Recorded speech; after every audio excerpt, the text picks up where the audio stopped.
Assalamualaikum warahmatullahi wabarakatuh.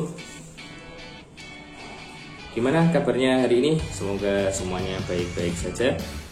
Kita kembali ke pembelajaran kita, yaitu produk kreatif dan kewirausahaan untuk kompetensi keahlian multimedia. Baik, apakah bidang-bidang pekerjaan yang bisa dikerjakan atau berwirausaha di dalam multimedia? Itu ada banyak sekali. Saya akan kembali memberikan kerangka berpikir bahwa lulusan SMK itu paling tidak ada 4 ini. Setelah lulus ini ada 4 aktivitas yang bisa kalian jalankan. Yang pertama, kalian bisa bekerja. Yang kedua, kalian bisa kuliah.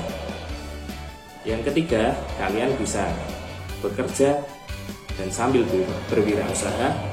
Dan yang keempat, kalian kuliah sambil berwirausaha. Oke, itu yang seharusnya diterapkan. Kalau kemudian pemerintah memberikan istilah BMW, bekerja, melanjutkan, dan wirausaha, itu yang disampaikan pemerintah ada 3. Tapi saya tambahin, ya, paling enggak teman-teman bisa 4 nanti ya.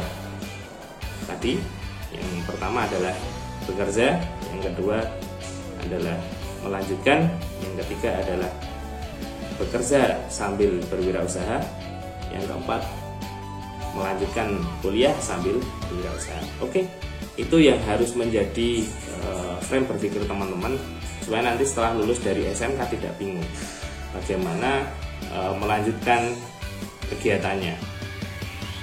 Baik,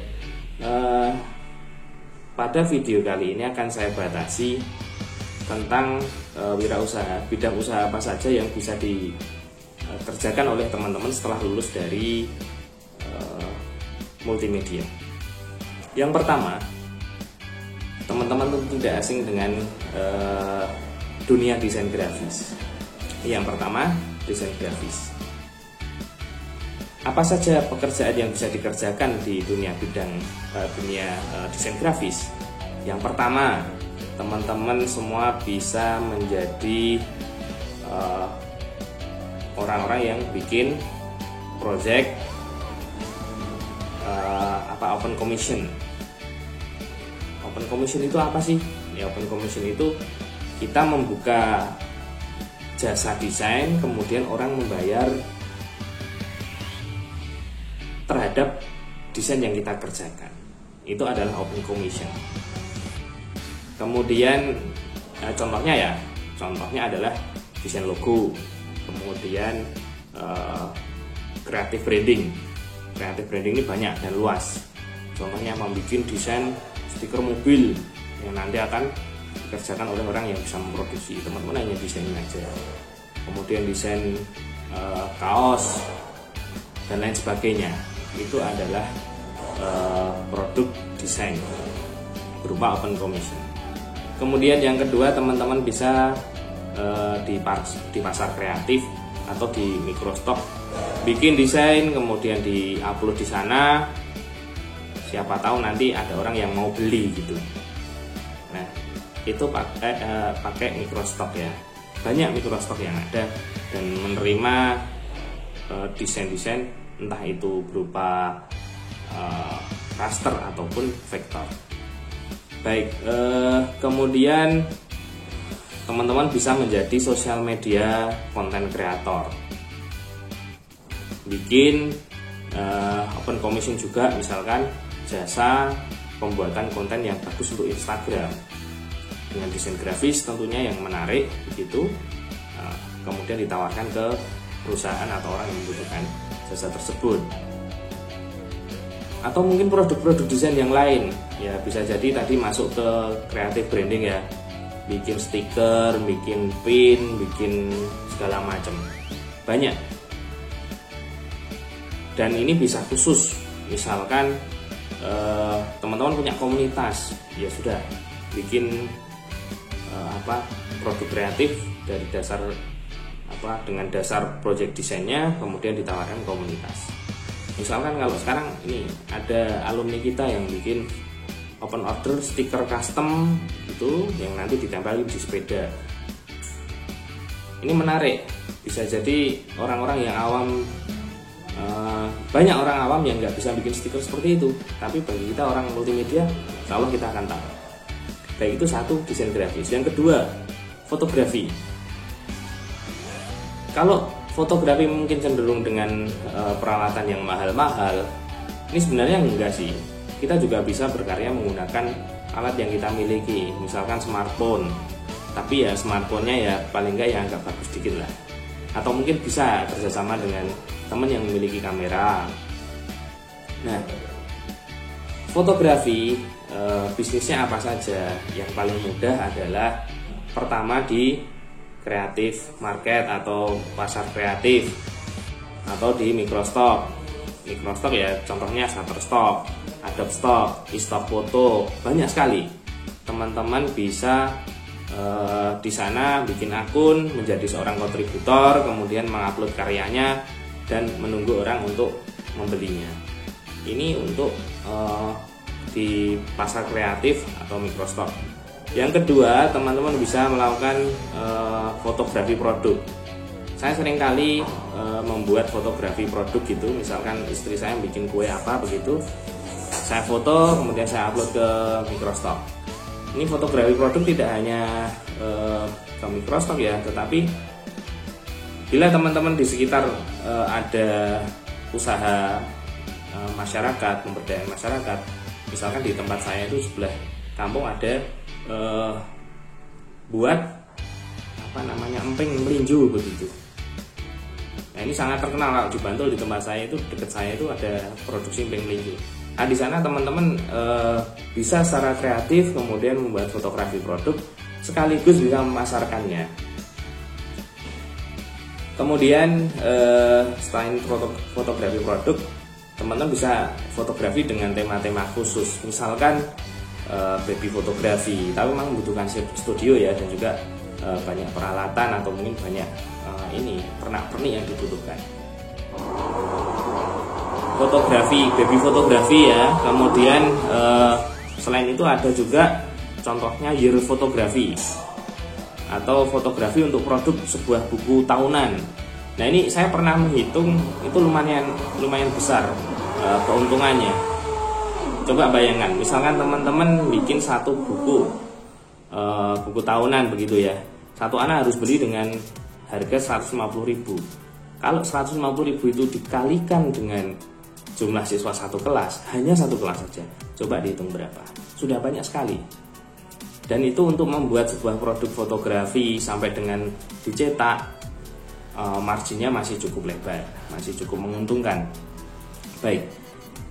Kemudian selain tadi sudah ya desain grafis, fotografi, ada juga teman-teman bisa membuat animasi 2 dimensi atau 3 dimensi.